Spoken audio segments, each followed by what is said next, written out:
প্ৰত্যেকখন স্কুল অৰ্থাৎ department of school এডুকেশ্যনৰ ফালৰ পৰা এখন গুৰুত্বপূৰ্ণ নটিফিকেশ্যন আহিছে।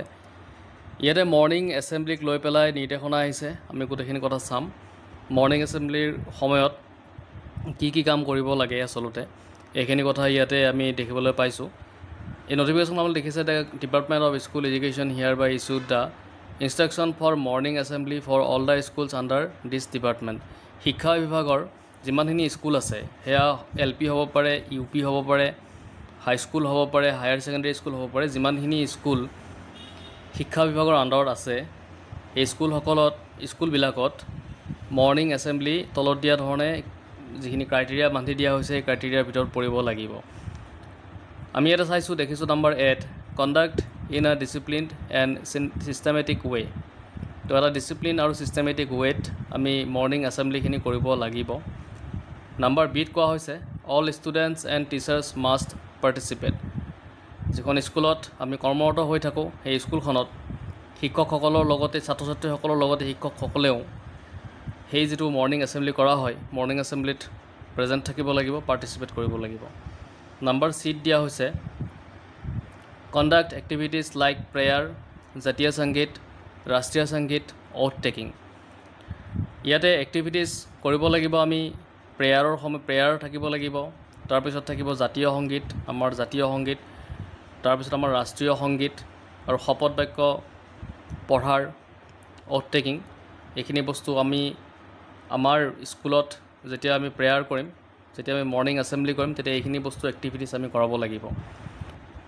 নম্বৰ ডিত আহিছে ইনস্পেকশ্যন অফ পাৰ্চনেল ক্লিনলিনেছ।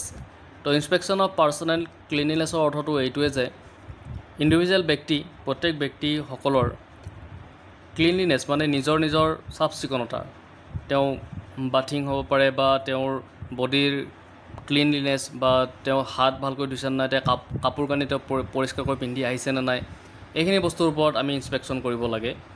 তাৰপিছত নম্বৰ ইত কৈছে reading of number table, quiz, speech on selected topic. তো ইয়াতে আমি কৰিব লাগে কি যে কেটেগৰী ৱাইজ যিমানখিনি স্কুলৰ যিখিনি য'ৰ কেণ্ডিডেটছ আছে, ধৰক এই প্ৰাইমাৰী হ'ব পাৰে, LP UPৰ হ'ব পাৰে বা আপাৰ ক্লাছৰো হ'ব পাৰে। প্ৰত্যেক কেটেগৰী ৱাইজ তেওঁলোকক কি কৰিব লাগিব যে ৰিডিং অফ নাম্বাৰ টেবল বা কুইজ বা স্পীচ অন ছিলেক্টেড টপিক, কিছুমান টপিক দি পেলাই সেইখিনিত আমি কি কৰিব লাগিব যে স্পীচ দিবৰ কাৰণে তেওঁলোকক ক'ব লাগিব। তেনেকুৱা ধৰণৰ ফাংচনখিনি কৰিব লাগিব। তাৰপিছত আহিলে নম্বৰ F আৰু এইটো হৈছে discussion on significance of the day, message of great personality etcetera. তো ইয়াৰে অৰ্থ এইটোৱেই যে দিনটোৰ তাৎপৰ্য মানে কি, মানে ছিগনিফিকেঞ্চ অফ দ্য ডে মানে হৈছে দিনটোৰ তাৎপৰ্য।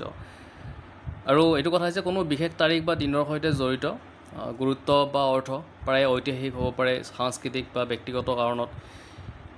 দিনটোৱে কেৱল কেলেণ্ডাৰৰ এটা দিন হোৱাকেই নুবুজায়, সেই দিনটোৰ কিবা বিশেষ প্ৰাসংগিকতা থাকিব পাৰে। তো এইখিনিৰ ওপৰত চাব লাগে, চাই পেলাই এইটোৰ ওপৰত স্পীচ বা তেনেকুৱা ধৰণৰ বস্তুখিনি কৰিব লাগে। তো দেখিলে আপোনালোকে ইয়াতে যিখিনি আমি দেখিলোঁ ইনষ্ট্ৰাকশ্যনখিনি, গোটেইখিনি ইনষ্ট্ৰাকশ্যন এইখিনি কৰিব লাগিব প্ৰত্যেকখন স্কুলতে। আৰু যদি ভিডিঅ'টো ভাল লাগিছে লাইক, শ্বেয়াৰ, ছাবস্ক্ৰাইব এটা কৰি দিব।